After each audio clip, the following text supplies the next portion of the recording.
My work is about reflecting the joy of life. It's important to remind everybody that despite all the horrible news stories, life is very precious and very beautiful. For me, to find the visual joy in life and try and express it in paint is a very important thing to do, and translate that into something for other people to see and to remind them just how wonderful the world can be. Welcome to Woman's Hour. Hope you had a good weekend. Busy week ahead here, and today on the programme we'll discuss a new festival at the South Bank Centre in London. It's called The Art of Ageing, and we're delighted that we've got the fashion I get very excited about the thought of a day in a studio.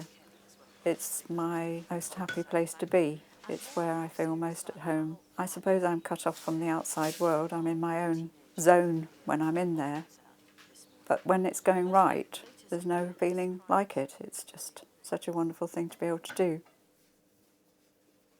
Being a painter is very physical, especially the way I work. Because I work so large and I work on walls, I'm using quite a lot of physical energy and movement, and that's important because it comes through in the final pieces. Sometimes I work flat, and that's to enable the paint to make puddles on the surface. Sometimes I work vertically on an easel, and that allows the paint to dribble. And all these different methods, all these different ways of working give you a different result, and it's interesting. It's quite random, but it keeps you on your toes. I'm using sketchbooks that are concertina, so when I'm out and about I can pull them out and use several sections, and I can tackle subjects that are in that format, bring them back to the studio and experiment. And the concertina format also gives you 72 faces to work on, folds down into this neat little A5 book, so you can take it anywhere, which is really useful, because if you take too much equipment it weighs you down and you end up not doing anything because you think, oh, it's too much effort to get it out, I'll just sit here on this sunbed instead. But the other lovely thing is, because I work in mixed media, the failures get put behind the cupboard probably for a year, and then they come out and they become the starting point for another piece of work. And it's always very good to get rid of the failures. I love painting over them or jumping on them on the lawn if they're really bad. And that's good to feel that you've got rid of them. It's important to leave behind the ones that you really want to represent you and not have any also-rans. And the only work I'm ever concerned about is that I'm engaged with in the present. I think most artists are like that, and it's that particular one on the easel that matters, and that's the one that you wake up worrying about. And looking at the great masters, that's always been an inspiration. And these days, I'm even cheeky enough to use their work as a starting point. I think it's very important as an artist to keep experimenting and not to get stuck in a rut.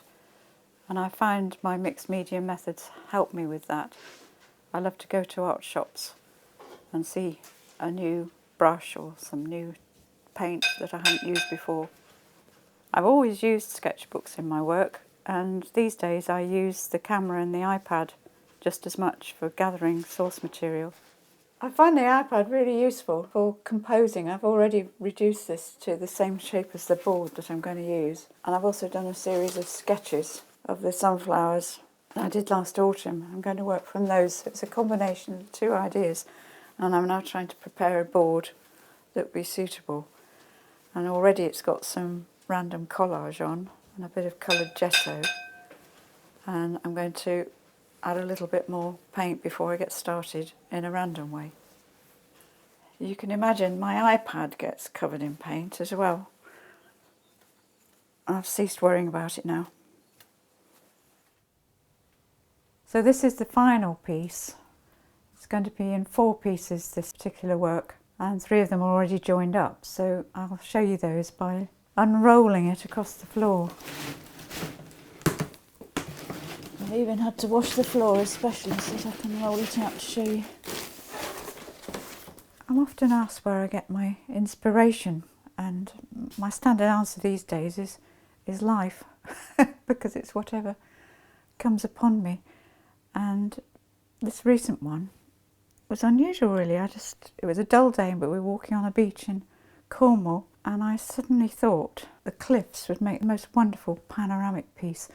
But this was the initial study, just quite free and loose, and that's what I'm also trying to do, is to keep the freshness of the sketches. It's such a difficult thing to keep that spontaneity on the bigger pieces that take longer. Using the methods that I use in my sketchbook, I'm using them much more for the final pieces, so there's a lot of free-flowing paint, and because I'm working vertically, it flows downhill.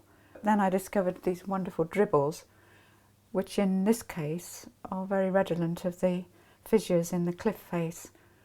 So I work with what happens with the paint, not against it. And I'm using lots of methods that are usually related with smaller scales, so things like wax resist, which many artists have used, John Piper, Ben Nicholson.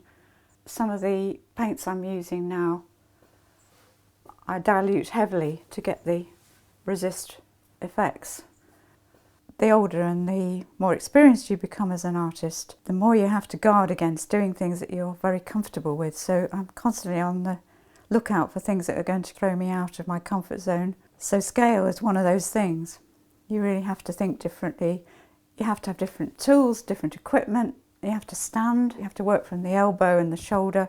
The actions of easel painting are totally different, so the marks that you make because of that are different. That's all good because it means change and moving on and breaking new ground, which I'm always trying to do. I need a bit of help just to unfurl this end of the picture. Good. We recently went to see the new display of ceramics at York, didn't we? So there I was photographing all the penguin books rather than the ceramics. So that's what inspired me. But I've made up all the titles. They're not really proper novels. And there are some quite nice ones in there if you get to have a look. And best of all, I've enjoyed these big box files, which are the bane of everybody's life. Nobody enjoys a box file, do they? No. But mine are a little bit more fun because we've got one on golden days, one on and the rest. And then I've got errors and omissions and troubles ahead. And then just down here, Earth shouldn't invade Mars, and slow the birth rate to make more room. When I go abroad, it is sometimes the buildings, sometimes the light, very often the landscape. But recently it was people. I never know where I'm going to get the inspiration from. It can take me by surprise. The greatest joy from my own work is when other people enjoy it. It gives me great pleasure when they tell me they've had one of my paintings on their wall for years and they're still looking at it and still finding new things to see. And it's great that I can be doing something that I really enjoy. I mean, how good is that?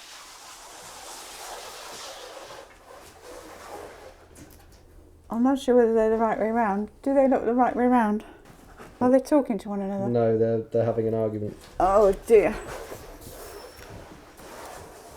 Every now and then, probably twice a year, I have a painting that is great from start to finish. And that's a fantastic feeling when that happens, and that's what keeps you going, knowing that one day you will have that success.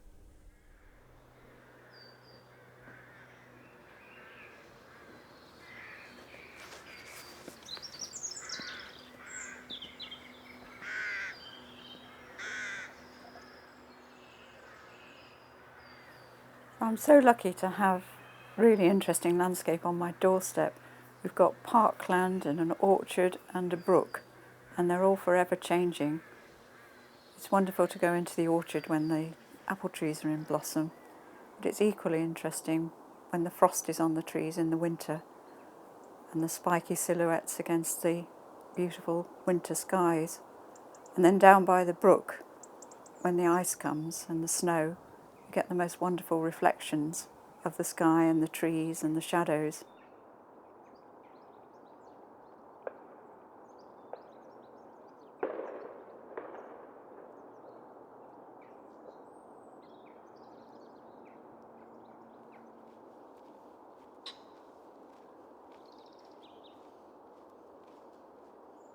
Many of us, as we reach adulthood, tend to look less, or what we see, we assume we see. I found this in my teaching as well. People assume that a tree has a brown trunk and green leaves, and it's only when I get them to look closely they see that there's every colour of the rainbow in the tree trunk. in childhood, and I see this in my grandchildren, the world is full of wonders and surprises, and they're constantly seeing and exclaiming. But as adults, we no longer respond with perhaps the joy that we should. How I think about it, if the painting I did yesterday was the last one I'd ever done, I now have done quite a few that I'm really proud of. But I do worry what I'd do when I can't paint, because I give so much time and energy to it. And I really haven't got any other hobbies. Not that painting's a hobby, but I haven't developed hobbies as other people do. Apart from my gardening, which I love, after a day in the studio, to go out into the garden. When I'm doing similar things, I'm playing with colour and texture out there, because it's another creative adventure. But if I couldn't garden and I couldn't paint, I would be very bad company.